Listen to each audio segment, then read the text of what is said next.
Manipur ki tampaki mafam kayada Khutsem gi ising ichaw thokpa anaubu wafam oidre. Thokliba Khutsem gi ising ichaw asi maru oina jingi mafam kayada uwa yanthatpa lawfam singda yum sajilakpa iram nalamatik chadaba turil singi leirai ningthina semjindaba nunglaingoi gi kwari masing hengalakpa amadi leiriba dam sing asigi yamkhraba ising khangtha thadorakpa kaya asina achauba ama oiri. Hiram asigi matangda SKTV gi akhanaba paudamama.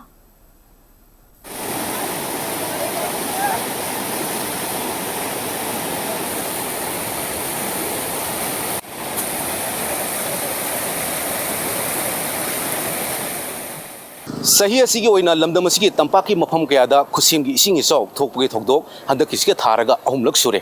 yengmina si mamang sahi English aniga kunga mari dagi handak sahi fawbada thokliba ising ichaw sina thengnari ba chaitheng kaya amadi masida state government amadi central government na lokhatkiba thorang sing Meeyam da nahongnana ningsingjari mamang sahi English aniga kunga mari gi June thada cyclone Remal maram oiraga thokhiba ising ichawna mioi lak amaga lising marfugani pan chaitheng nangki mioi manga lekhide Mioi taraga humdoi asok apan nangki yumthong lising kungamari amadi lofam hector chamangaga kungani thoi amangata thoki matamadugi lengakna ichaw aduna chaitheng nanglaba mioi amamamda khudaki oina awaba khara makhai koknaba lupa lising tara gi senpham pikhi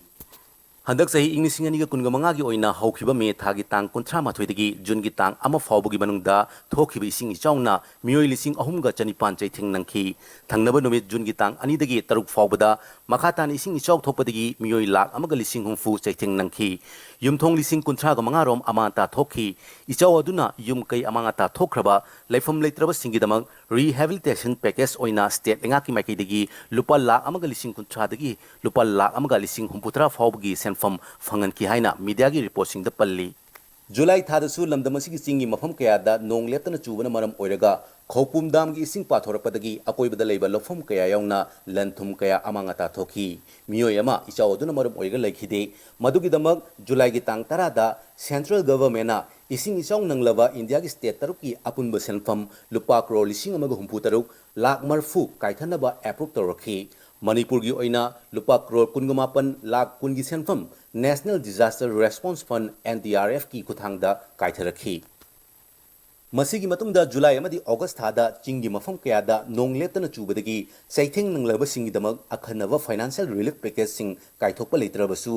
Rural Non-Governmental Development Association RNVA ki kuthangda relief material sing yenthokhi handak kisiga tharaga mafam sida ising ichaw tholai sikyarak sure Masi ahum lak subani yam laibak thibani tasengna hairabada ising isawbada amuk lak sawbasidi isorgi nature gi webani anirak suba bokte accident ne haibe yai but third time sawbu haibasidi sidi human mistake ne aba lairiba khetrigaw kendra gi MLA mingoina panjarabada gi naw nurasan tasengna akhoi khetrigaw kendra si khajik khaktang da nong chubada ising isawje toina thuese khangabane aba ado hojik phawbada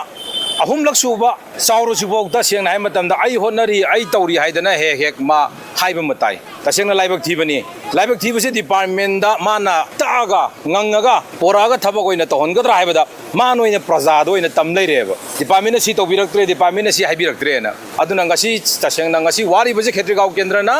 matai karim da nate matik saba MLA amma phangdabagi ni nai thamjani High state government amadi central government na lokalakliba thausil amadi thorang kaya sibu Khutsem gi isaw khoigi Maiyoknare ba mioi sing amadi imung khudimakta hakthengna phangkhrabara Khutsem gi sing isaw si thoktana ba permanent solution amagi thorang tawrabara natraga nongjuta khudingi hairiba ising isaw si adumak Maiyoknagadoribara haibasi lengakta khoigi hiram khudimakta tax thiriba lamdam sigi Meeyam gi achouba wahang amadi oiri hiram sigi matangda SKTV gi damakta paudam jariba video journalist Benson nongthomam amadi singkhai moirangsa Imphal is